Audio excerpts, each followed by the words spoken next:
Welcome back, Hunters. I'm the SurvivalVis, and we return to Monster Hunter 4 Ultimate, where we've got a trio of big-name monsters to go up against, and the first one we're tackling today is actually, I'm pretty sure it's the G-Rank Unlock Urgent, which is go after a Ukanlos. You can see I'm rocking a bit of a different armor set this time, though. This is actually... there's the equipment. This is actually Jen Moran's armor set, but it's been brought into Monster Hunter 4 Ultimate as like a side set you can make using the Darred Moran materials. The reason I got this is because it offers a few different things compared to what the Silver Rathlos set does. Like, Weakness Exploit can be a good skill, but the problem is you need to have outside information to make the most of it. Weakness Exploit only procs off of certain monster weakness parts, or like certain parts of the monsters have like a weakness value or like a hit zone value to them. If it's below a certain amount, it doesn't proc at all, it's a useless skill. And one of the problems with Monster Hunter 4 Ultimate seems to be when you're up at these really high-end monsters, there's not a lot of areas, or sometimes even any, that have the hit zone you need to get the Weakness Exploit proc. So instead, this is a bit more of a survivability build. It gives you defense medium, recoil down +1, evade extender. It does give reload speed -1, but you can gem that out and still have the recoil. And the nice slot in the evade distance for it, so this should be a good survival set, kind of keep us going through some of these monsters. We'll see how we do. I might even switch out the bowgun for another one next episode, since it is tackling some pretty big foes after Ukanlos. But for dealing with Ukanlos, I'm going to stock us up with a few things to combine to make more Pierce ammo. And I do kind of wish there was a good way to restock, like, your fish supplies or stuff. No, not that.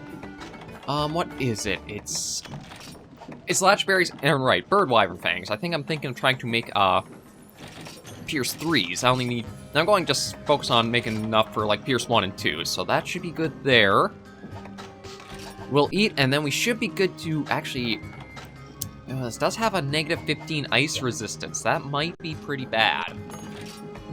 But I'm thinking we'll try and see with this, because with the evade distance and the recoil, that should give us a little bit more room to be able to get out of certain attack ranges or reaches a bit better. You do want to try to mind what your elemental resistance are, because they can be a pretty hard make or break for certain hunts. But we're all set up, so let's go see about tackling this big guy. And then we'll talk more about him and some stuff while we're actually fighting him. So, the Glacial Grinder. I'm kind of surprised the sub-quest is just to topple it while mounted. Okay, I'm also remembering the arena to fight him in, I think, is pretty much the same as it is in Monster Hunter Generations Ultimate. And that one has a few little ice shelves and ledges that can make the task a little troubling. Or troublesome. Yeah.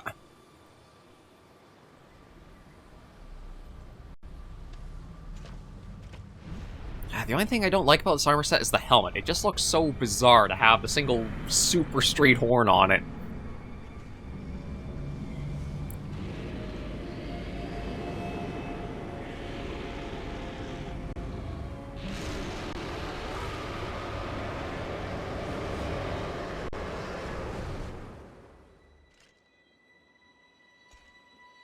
Now, where'd he go?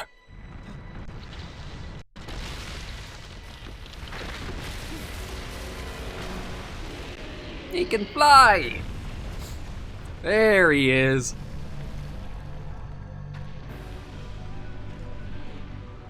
Oh god, he has such a great theme, too.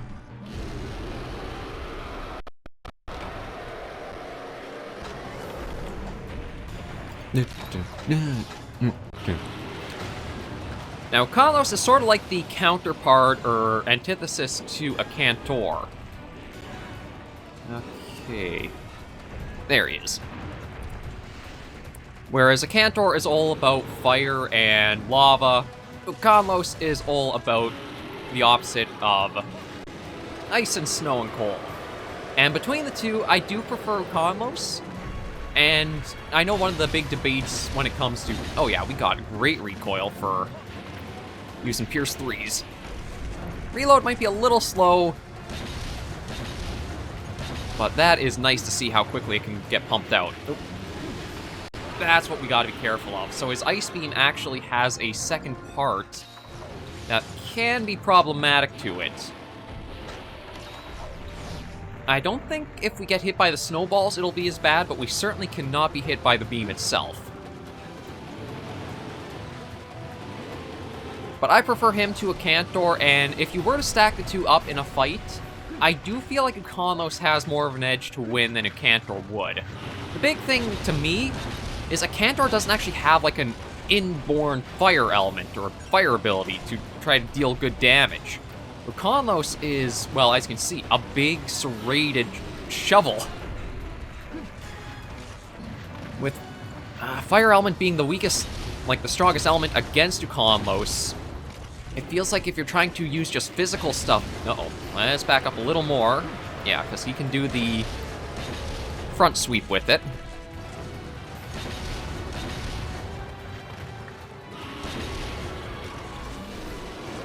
And do you mind all those coming... Ooh, they drop pretty quick. Okay. There we go. We already got a flinch off.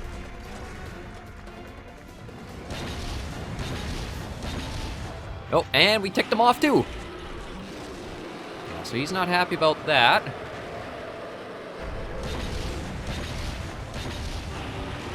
And this is probably one of his most... Oh, okay, no, he's going to be coming up from somewhere. There he is.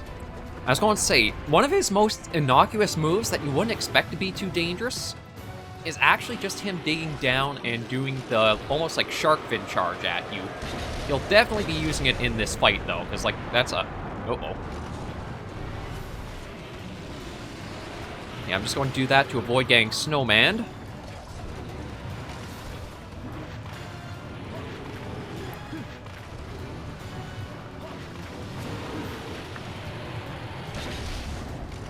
Then I don't know, maybe it's in G rank he gets another move after the charges. Oh. Okay, no, we're far enough. We're good.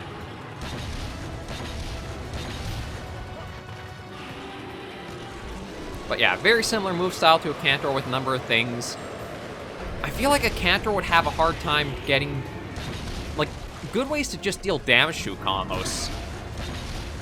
Like, for a Cantor, when you watch his ecology video where he takes down the Gravios, he kind of has the neck he can work his jaws around to actually, like, get a good grip on the Gravios to toss. But against Ukanlos here, I don't think he'd really be able to use his jaw all that much.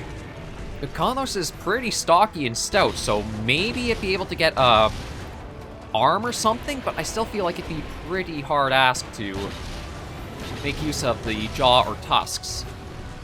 And then Ukanlos, another thing too, is a Cantor has a pretty big weak spot that Ukanlos doesn't, and that's the underbelly. If you look on Ukanlos here, it's basically again, it's just like serrated armor, top and bottom. Whereas a Cantor has that soft underbelly, I feel like if Ukanlos can get underneath it, it would just shred it apart. The back, I do think a Cantor would probably be able to hold up easily against, but the underbelly, no, I think basically taking a bunch of razor blades to soft squishy bits. You don't want your soft squishy bits getting cut. Oh, that was a big chunk. Yeah, that's the big problem with fighting. Oh, crud, he's doing a leap. Okay, there we go. Yeah, thankfully, not doing too bad. He's just got to be careful of those ice chunks when they go flying out of his beam attack. And let's see what he's up to. There's the shark fin move. So it does toss... Yeah, it does toss some ice chunks around. But you can kind of predict and see that there's a pattern. Like, it'll alternate the side the chunks come out. And you basically just don't want to run straight away from him. You want to try to get toward his side to try to get the best way to, like, just evade and keep out of it. And he's going under again. Is it going to be... Yeah, okay, so here's a prime example of the charge. No, actually, doesn't look like we're going to have any ice chunks from this. This one I've actually found is easiest to avoid by turning the camera more so than trying to run a different direction. Oh, crap. He can double back on himself. I was not expecting that, and that's... Yeah, that's where it can be innocuous there. You don't think you'll get it or get caught by it, but it can catch you off guard. Oh crap, he's doing a leap, and I went right underneath him. There we go, another good flinch on him. And we'll just keep working away at him. We've got the top fin broken. There's the shovel, I think, can be broken twice, or like his big chin there. The claws can break, and I think the underbelly too. Oh, another flinch. Actually, we're doing pretty good against him.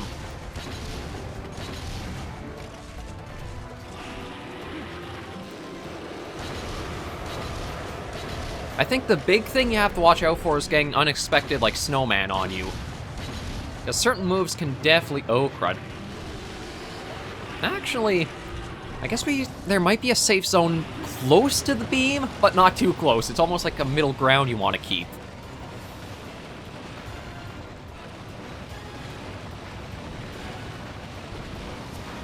Yeah, okay, so he's popping out. When he doesn't pop out, we gotta be careful, because that probably means he's going to turn around and come back on us.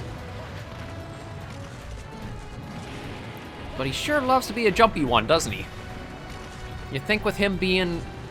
Who do you think weighs more, Ukanlos or a Cantor? I'm kind of thinking Ukanlos because he might seem to have like more heavier plating on him. I was going to say, for probably being the heavy sucker he is, he likes to get airborne quite often. And then there's also the weird monster classification that these are flying wyverns. Yeah, no, I don't buy that. I'd probably say they're clawed wyverns more. And again, clawed wyverns, pseudo-term I kind of came up with, but it fits for things like Ukanlos, Cantor, Nargacuga, Tigrex. Let's call them what they actually are. Oh, and there's the underbelly broken.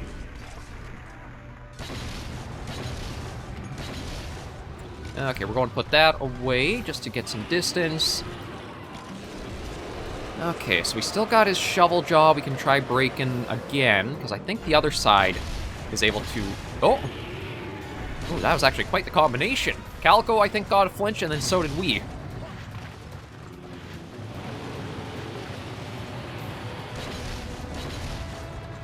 There are the arms I might try... Uh-oh. Okay, he's not like a Cantor where I think the platform can sometimes be, like, knocked... Uh-oh. Let's get some distance from that. Don't want to get caught by the ice beam. That'll probably kill us one off. With our bad ice resistance, it's not a one-hit kill for most armors, but if your elemental resistance is low... Nope. Well, I mean, this... I guess I can try getting a mount on him. Hey, there we go. Ride the big iceberg.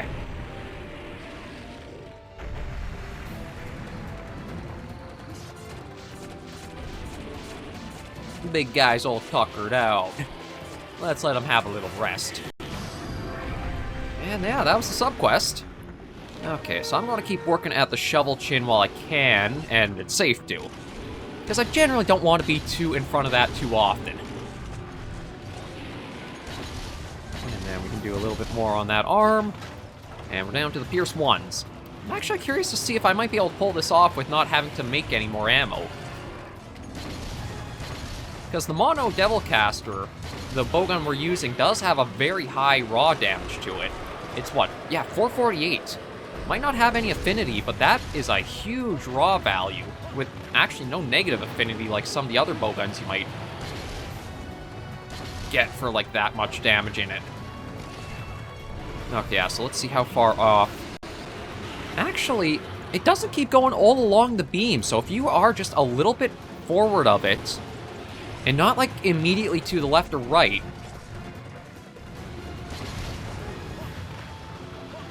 Ooh, that's a close call. Especially when he hits the wall and kind of, like, slides along it a bit. Okay, let's see how we're going to play this game. You know, I'm going to get that in because it is a slow charge, and that can even add to some of its danger. Whee! Okay, and he's popping out, so we don't have to worry about the double back.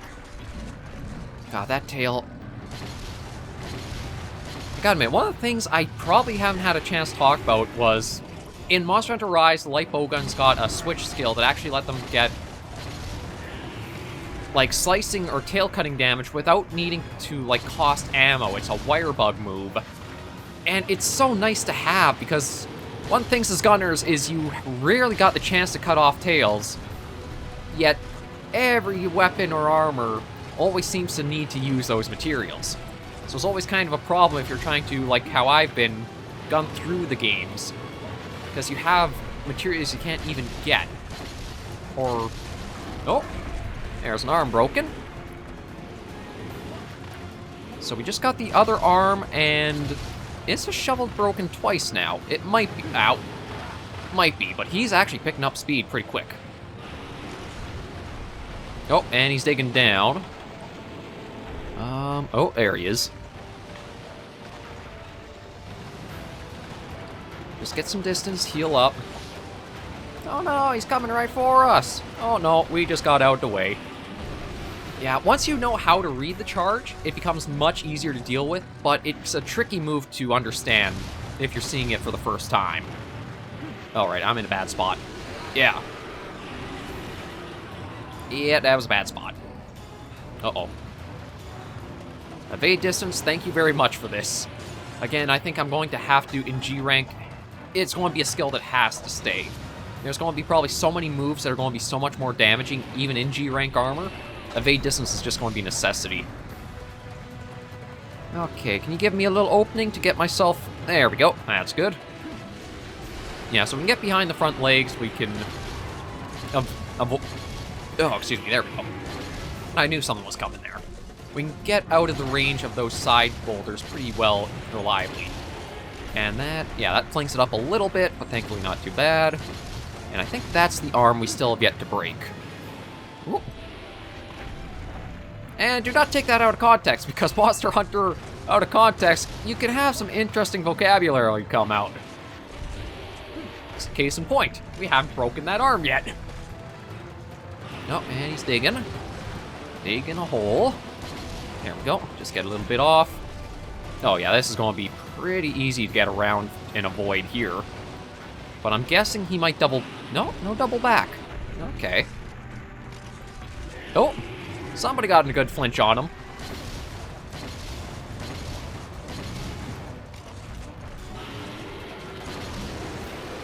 Ooh, yeah, I gotta be careful, because I think behind him is where a lot more boulders seem to fall down from. Oh! Well, there's Ukanlos! I was expecting a little bit more of a fight from him, but I guess we really were able to do a good number with the pierce shots. We'll carve him up and see what we're doing, what we got for the rewards. But yeah, I was expecting a bit more from the big guy. I guess maybe because I've done the Advanced Cantor quest, where it's almost like he'll one-shot you as gunners. I was expecting Ukanlos to be as dangerous, but thankfully he's not. He's just the big ol' Iceland shark guy, shovel. He's the snowplow monster, let's just put it that way. Being Canadian and living through winter, I wish we had a monster like him nearby. Just every snowfall, just have him come clear out the road or driveway. It'd be so nice to have. But yeah, that's Ukanlos taken care of. Again, I really do like him. He's had a very good solid fight through all of his incarnations. It is just that he has a few tricks you have to learn with some fighting him. The first time you drop in that charge, it's going to seem slow and kind of weird to avoid. Once you can get the hang of that, how the beams work, a lot of his moves, he's a lot easier to take down. Oh, and we got a beauty of a drop from this first hunt, Ukanlos gem. I probably will... Actually, I'll have to take a look at the bowgun. Because he definitely does... Oh yeah, it's not really worth it to topple him unless you're going for like the easy damage on him. Blizzard Shadow at the gallery. You can now depart on G-rank expeditions from world map. Yeah, so ladies and gentlemen, we have officially unlocked G-rank. But we've got 2 monsters to fight before we bring this series to its close. But we might as well kind of talk with the Guildmaster here. You're truly amazing, Hunter. I haven't felt this happy since I hired these 3 beautiful ladies.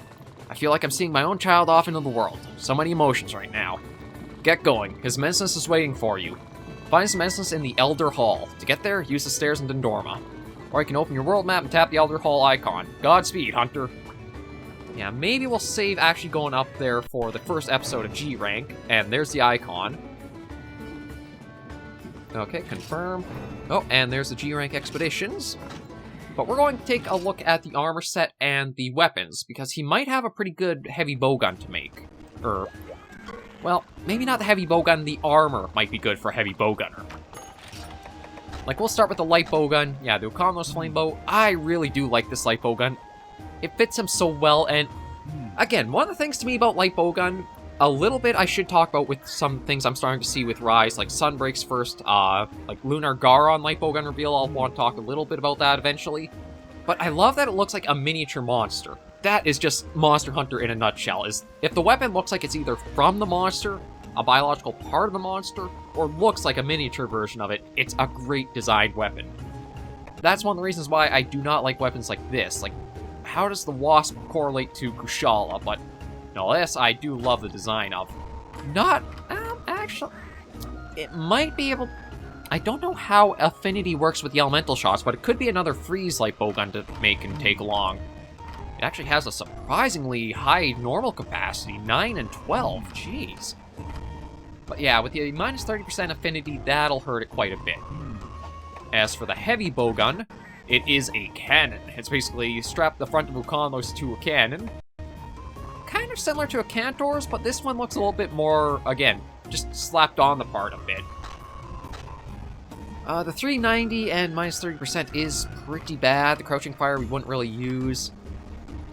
Decent ammo capacities, and those probably get pushed up a little bit with the Limner off. It does have a pretty high one to make out of the gate, though. But I don't know if it actually get any upgrades at this level. I don't think so. It's hard to say, but I probably will try to make that in my own time, just grind the stuff for it. And as for the look of the armor... Yeah, this one. Big frickin' Shark Knight. And it gives us Steady Hand, Potential, Mud Snow.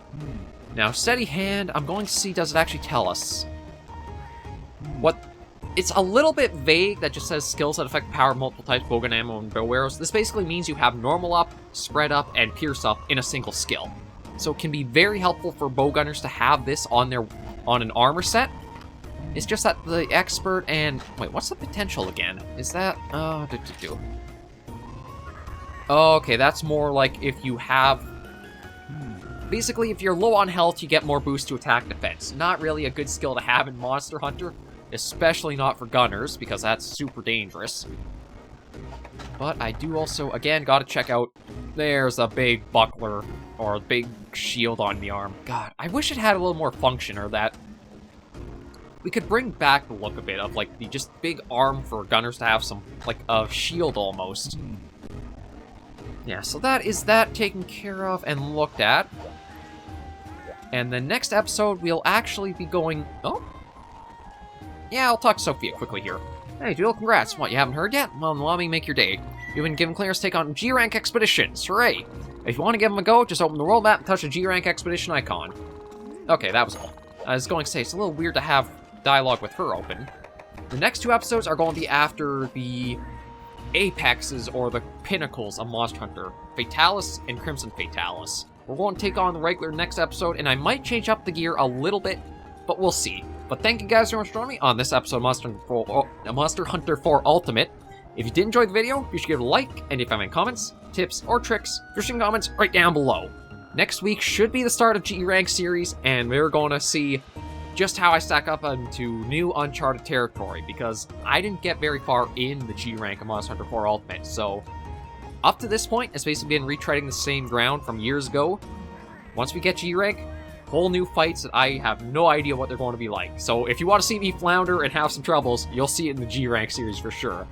Until next episode, Hunters and Survivors, please remember, as always, to take care, stay alive, and happy hunting.